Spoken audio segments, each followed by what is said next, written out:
Monday, January 8, 2018 at 9:29 p.m. Votes 5.00 stars by Patrick J. Buchanan Informing Iran. The U.S. is watching what you do. AMB. Nikki Haley called an emergency meeting Friday of the Security Council regarding the riots in Iran. The session left her and is looking ridiculous. France's ambassador tutored Haley that how nations deal with internal disorders is not the Council's concern. Russia's ambassador suggested the United Nations should have looked into our Occupy Wall Street clashes and how the Missouri cops handled Ferguson 50 years ago. 100 U.S. cities erupted in flames after Martin Luther King's assassination. Federal troops were called in. In 1992, Los Angeles suffered the worst U.S. riot of the 20th century, after the cops who pummeled Rodney King were acquitted in Simi Valley. Was our handling of these riots any business of the UN? Conservatives have demanded that the UN keep its nose out of our sovereign affairs since its birth in 1946. Do we now accept that the UN has authority to oversee internal disturbances inside member countries? Friday's session fizzled out after Iran's ambassador suggested the Security Council might take up the Israeli-Palestinian question of the humanitarian crisis produced by the U.S.-backed Saudi war on Yemen. The episode exposes a malady of American foreign policy. It lacks consistency, coherence and moral clarity, treats friends and adversaries by separate standards, and is reflexively interventionist. Thus has America lost much of the near-universal admiration and respect she enjoyed at the close of the Cold War. This hubristic generation has kicked it all away. Have something to say about this column? Visit Pat's Facebook page and post your comments. Consider, is Iran's handling of these disorders more damnable than the thousands of extrajudicial killings of drug dealers attributed to our Filipino ally Rodrigo Duterte, whom the president says is doing an unbelievable job? And how does it compare with Gen. Abdel el-Sisi's 2012 violent overthrow of the elected president of Egypt, Mohamed Morsi, and Sisi's imprisonment of scores of thousands of followers of the Muslim Brotherhood? Is Iran really the worst situation in the Middle East today? Hassan Rouhani is president after winning an election with 57% of the vote. Who elected Mohammed bin Salman Crown Prince and future King of Saudi Arabia? Vladimir Putin, too, is denounced for crimes against democracy, for which our allies get a pass. In Russia, Christianity is flourishing and candidates are declaring against Putin.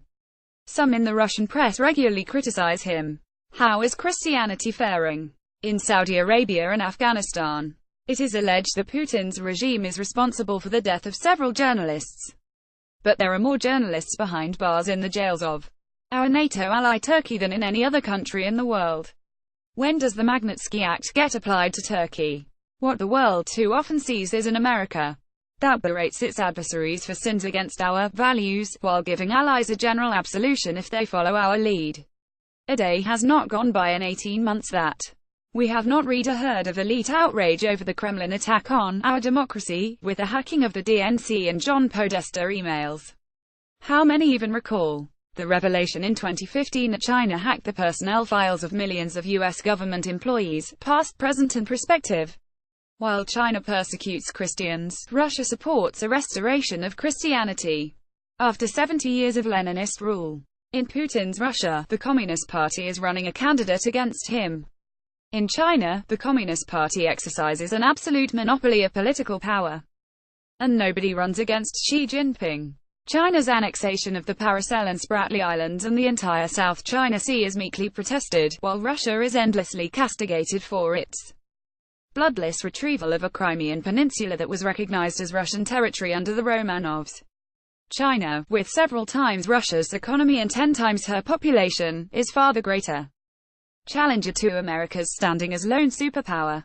Why, then, this tilt toward China? Among the reasons U.S. foreign policy lacks consistency and moral clarity is that we Americans no longer agree on what our vital interests are, who our real adversaries are, what our values are, or what a good and godly country look like.